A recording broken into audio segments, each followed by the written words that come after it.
What's going on, everyone? Welcome back to the channel. If you're new to the channel, my name is AkeemHaynes. I'm a two-time Olympian, Olympic bronze medalist, author, motivational speaker, and sports commentator. On my channel, we talk boxing, MMA, track and field, and of course, motivation and encouraging content. If this is something that you enjoy, then I hope that you subscribe to the channel. Now, let's get into the video. Richardson Hitchins versus John Bauza. This is another fight on the undercard of Serrano Cruz. Let's get into it. Let's start with Richardson Hitchins. 15 wins, no losses, 7 wins by way of knockout. His first fight of the year. Last year, he had a good year, right? 2 fights, defeating Yoamar Alamo and Angel Rodriguez, both by some form of stoppage. He's a prospect that many people are invested in and could see him at the top of the division in a couple of years.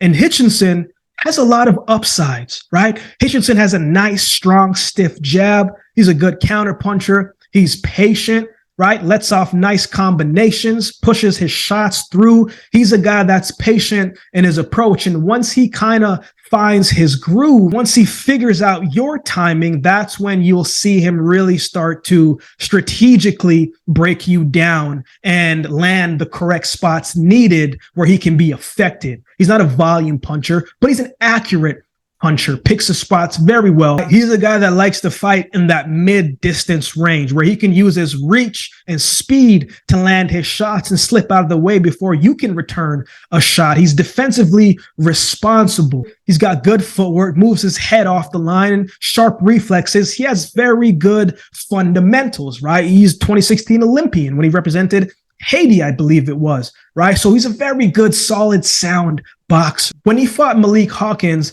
right, they had similar styles, right? Hawkins is a good, solid fighter with 18 wins, 2 losses, very good fundamentals in that regard as well, too. But Hitchens was in control from the start in that fight. He was comfortable, right? Kind of fighting with ease, countering shots at the right time. Hawkins was throwing punches, but wasn't finding any openings because Hitchens was just a step ahead in that fight. He anticipated the shot and stayed away from it, right? He's a very calculated fighter. He's disciplined to the point where he's not going to force a shot if it's not there. In his most recent fight against Yoamar Alamo, man, he just picked him apart all night prior towards that stoppage, right? He found his groove early, settled in, and never looked back.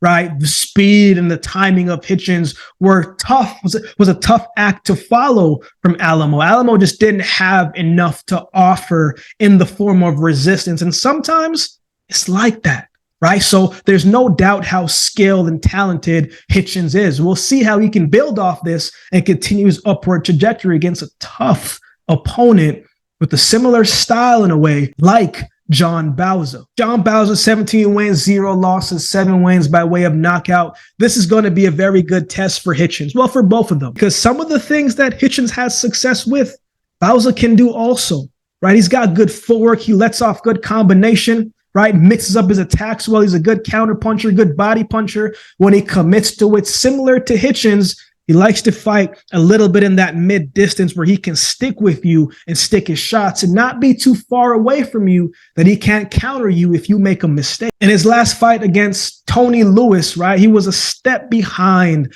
Bauza that night. Lewis looked like he was waiting for the right shot instead of hitting what was moving and going to the body to slow some of that movement down because Bauza was in constant change of angles and different positions, right? Lewis had the right idea of trying to make Bauza uncomfortable, trying to rough him up a little bit, trying to cut him off so he goes into the ropes. He had the right idea, but Bauza knew it was coming and he stayed a step ahead of him and moved out of the way before anything got too dangerous. And he controlled the distance of that fight. But when he fought Michael Williams Jr., it was a completely different fight, completely different story.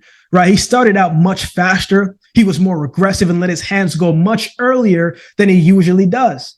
Right? Almost like he was mad or annoyed or trying to prove a point. It looked like he was trying to prove a point from the start because Bauza, once he found his groove, man, whatever shot that he took, it didn't get stopped. Right? He couldn't miss that night. I think if my memory serves me correctly, there was like 4 or 5 knockdowns in the 4th round alone, right? But Bauza looked sharp in that fight, good variety of shots, didn't stifle his work when he had his opponents hurt, just continued the game plan like a good finisher. When your opponent is hurt, you want to make sure you can close out the show. And that is exactly what John Bauza did. So very good fundamental boxer. He can do a lot of good things in the ring. And when he's on the attack, just because he has 7 knockouts does not mean he doesn't have some good pop in both of those hands. He can take you out if the opportunity is there. So who wins? I think this is going to be a very tactical fight, right? May not be a lot of high work rate, but I think it comes down to who's going to find their groove early, who controls the distance. Both of these men aren't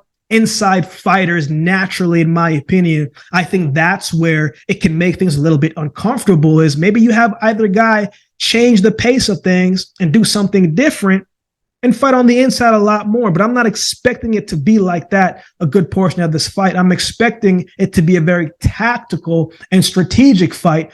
And one of the questions that I have just to see is who's going to be the aggressor in this fight, because both of these men have a counter-punching style of attack than a pressuring style of attack. So it would be interesting to see who is controlling the pace a lot more and who can shift the tempo and the pace of this fight when we get closer to those championship rounds. So for me, I'm taking Richardson to win by decision. I just think he can slightly do a little bit more and more defensively responsible than John Bauza in this fight. What are your thoughts on this fight? Who do you have in this one? Let me know in the comment section below. If you would like to support the channel, there's a couple ways that you can do so. You can like, comment, share, and subscribe to the channel. If you would like to support by way of donation, you can find options in the description below. Also, my Cash App handle will be on screen as well. Any amount goes towards the growth of this channel and will be greatly, greatly appreciated. So with all that being said, if you've been watching the video this long, do me a favor and subscribe to the channel, and we'll definitely see you